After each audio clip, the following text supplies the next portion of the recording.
Lagos State First Family holds a special Eid Fitri celebration.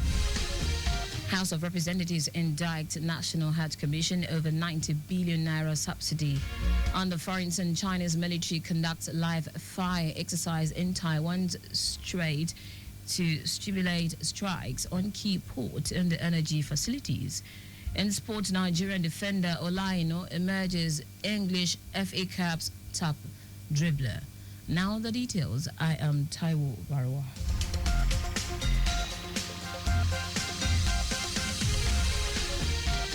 In a grand display of faith and unity, the First Family of Lagos State, in collaboration with the Lagos State Ministry of Home Affairs, hosted a remarkable Eid al-Fitr celebration at Lagos House Marina. Speaking at the event, Lagos State Governor Babajide Sanwo-Olu called on residents to continue praying for the state progress and well-being. He also advised intending pilgrims with health challenges to prioritize their well-being, emphasizing that those unfit for the journey should seek medical treatment and defer their pilgrimage to the following year. Thank you very much to all our Muslim brothers and sisters. I just want to echo what Mr. Deputy had said. We're thankful to all of us. We believe in our government, all our religious leaders. Thank you very much for supporting us. We're promising you and we continue to be purposeful governance that will touch your life, and our faith will continue to be renewed year in year. We'll join you for another Ramadan next year. Thank you very much. Assalamu alaikum. In her welcome address, wife of the Lagos State Governor Bijoke Sanwo-Olu emphasized the importance of unity and gratitude in marking the festival. Mrs. Sanwo-Olu describes the occasion as a time for deep reflection and reaffirmation of commitment to Islamic values and teachings, highlighting the significance of sacrifice, obedience and compassion, qualities exemplified by Prophet Ibrahim. This celebration teaches us the virtues of selflessness, the virtues of devotion. As we partake in the celebrations, let us remember the less privileged amongst us. Extend a helping hand to those in need and ensure that the spirit of giving and sharing remain at the core of our daily life. True worship goes beyond rituals. It reflects in how we treat one another and how we contribute to the betterment of our state and nation. On his part, the Deputy Governor Obafemi Hamzat highlighted the essential benefit of Ramadan, emphasizing the importance of love and peace within families and communities. So the essence, as we know, is to fear the Almighty Allah. In doing that, we are asked to show compassion to fellow human beings. We are asked to show peace in our community. So we must encourage peace. We cannot be monofiki that going around talking bad about other people. So we must encourage group labor among ourselves. Also speaking, a senior lecturer from Lagos State University of Education, Muniruddin Al-Riyadi, elaborated on the event theme, My Lord, indeed, I am in need of whatever good you will send me. He emphasized the virtue of selflessness and urged individuals facing challenges to seek positive and constructive solutions while upholding integrity as exemplary ambassadors of the nation in their daily lives.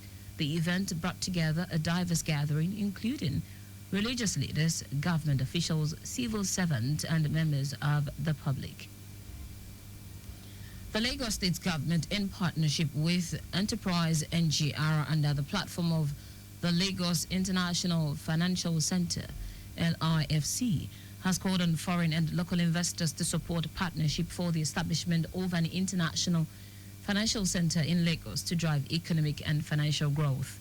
Speaking during the first quarterly members' night held at Victoria Island, Lagos State Governor Babajide Sanwo-Olu and the co-chairman of the LIFC Council, Aigboje Yaji Imokwede, said the establishment of LIFC will attract private international capital flow to finance growth and development in Lagos and Nigeria. Speaking at the event, Governor Sanwo-Olu, who was represented by the Lagos State Commissioner for Finance, Abayomi Oluyomi, said the establishment of the Lagos International Financial Center will aid the financing of the infrastructural gap in the state. He called on the private sector to partner with the Lagos State government and LIFC Council to drive economic and financial growth in Lagos, noting that the partnership between the public and private sector is the solution. The co-chairman of the LIFC Council described the LIFC as a national strategic imperative and a transformative platform to attract international capital, deepen markets, and elevate Nigeria's competitiveness. The Lagos State Traffic Management Authority, LASMA, has issued an unequivocal admonition to commercial bus operators, particularly drivers of minibuses known as Korokwe. LASMA also emphasized the paramount necessity of unwavering adherence to traffic regulations with particular regard to unauthorized route deviations. Special Advisor to the Governor on Transportation, Shalagiwa, emphatically directed all Korokwe operators to immediately desist from utilizing unauthorized route, underscoring that any act of defiance would attract the full weight of legal action. Giwa articulated that LASMA operatives have been duly mandated to escalate enforcement strategies aimed at curbing reckless driving and unlawful practices that hinder urban mobility and disrupt the city's traffic ecosystem. In light of these directives, LASMA enjoined all road users, especially commercial transport operators, to cooperate fully with traffic enforcement authorities by adhering strictly to stipulated regulations and fostering a culture of responsible driving. Now to the rest of the stories.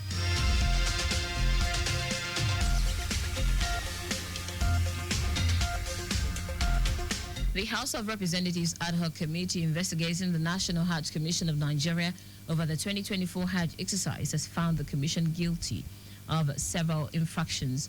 Chaired by the member representing Jabia Kaiti Federal Constituency in Katsina State, Sada Soli. The committee has submitted its report outlining its findings and recommending reforms to prevent similar issues in future Hajj operations. The committee uncovered serious deficiencies in the quality of accommodation provided to Nigerian pilgrims, particularly in Mina and Arafah, where tent allocations were inadequate despite the high fees paid. The committee also examined Nigeria's bilateral air agreement with Saudi Arabia, which mandates that a Saudi airline airlifts 50% of Nigerian pilgrims, saying the arrangement was seen as potentially disadvantageous to Nigerian airlines, limiting their participation and affecting the local aviation industry. It's recommended that the Nigerian Civil Aviation Authority and the Aviation Ministry clarify the terms of this agreement to protect Nigerian airlines' interest. Troops of Operation Safe Haven OPSH and 3 Division of the Nigerian Army have been advised to exhibit honesty, fairness, and empathy in their dealings with civilians. General Officer Commanding 3 Division Commander Operation Safe Haven, Folusho Onyilola, gave the charge during the Sala luncheon for the troops in Jos, the Plateau State capital. The GOC, who said the Eid al-Fitr luncheon was held to celebrate the Muslim soldiers and their families, said that it was a time for them to strengthen brotherhood and sisterhood, forgive and renew their commitment to upholding justice, fairness, and peaceful coexistence in the society. He said it was also a time for sober reflection to remember the less privileged, families who lost loved ones, and individuals displaced by conflict and violence. Onyelola commended the officers, soldiers, and personnel, as well as security agencies and the state for their dedication to duty, assuring that there were better days ahead, despite the challenges of insurgency, banditry, communal clashes, among others. In foreign news now, China's military has conducted a live fire exercise in the Taiwan Strait to simulate strikes on key port and energy facilities. The exercise, codenamed Strait Thunder, is an escalation of military deals China held on Tuesday around Taiwan, the democratic island Beijing claims its territory. Taiwan's presidential office said that it strongly condemns the military provocations, which have become increasingly routine amid soaring cross-strait ties. The drills come as China sharpened its rhetoric against Taiwan's President Lai Ching-te, labeling him a parasite and separatist. Lai had earlier this month referred to China as a foreign hostile force. Taiwanese officials have warned that China may stage more military drills later this year on dates like the anniversary of Lai taking office or Taiwan's National Day in October. In sport now, Nottingham Forest and Nigeria defender Olaino has emerged as the most prolific dribbler across last weekend's English FA Cup fixtures following his team's dramatic quarter-final victory over Brighton and Hove Albion on Saturday. The Nigerian international completed 5 successful dribbles, more than any other player in the quarterfinals during Forest's 4-3 penalty shootout triumph at the Amex Stadium on Saturday. His impressive display saw him outperform some of the Premier League's most renowned dribblers, including Manchester City's Kevin De Bruyne and Bernardo Silva, Crystal Palace, Eberechi Eze, and Aston Villa's Jacob Ramsey. Aino's exceptional performance also earned him a place in FA Cup Team of the Round. Nottingham Forest, with the win over Brighton, reached their first FA Cup semi-final in 34 years. That's it on the news at noon, but just before we go, remember, speed thrills but kills. Please avoid excessive speed. You can follow us and like all our various social media platforms: X at Traffic Radio 961, Facebook Lagos Traffic Radio 96.1 FM, Instagram Lagos Traffic Radio 961. Subscribe and watch our news and programs live on YouTube at Traffic Radio 961. You can also visit our website www.trafficradio961.ng. Did you know that the Sanwo-Olu administration upgraded 2 higher institutions to universities? You can get more details on the Lagos State Government website. To end the news, here are the highlights of the major stories.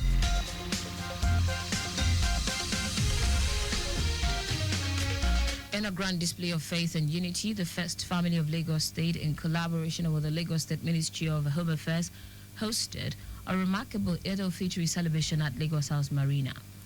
The House of Representatives Ad Hoc Committee investigating the National Hajj Commission of Nigeria over the 2024 Hajj exercise has found the commission guilty of several infractions. We also told you that China's military has conducted a live fire exercise in the Taiwan Strait to simulate strikes on key port and energy facilities. And finally, in sport, Nottingham Forest and Nigerian defender Olaino has emerged as the most prolific dribbler across last weekend's English FA Cup fixtures following his team's dramatic quarter-final victory over Brighton and Hove Albion on Saturday. For contact with the newsroom, send a message to info@trafficradio961.ng. That ends the news broadcast compiled by Coyote Mafulashiri. I am Taiwo Baruwa. Thank you for listening. Good afternoon.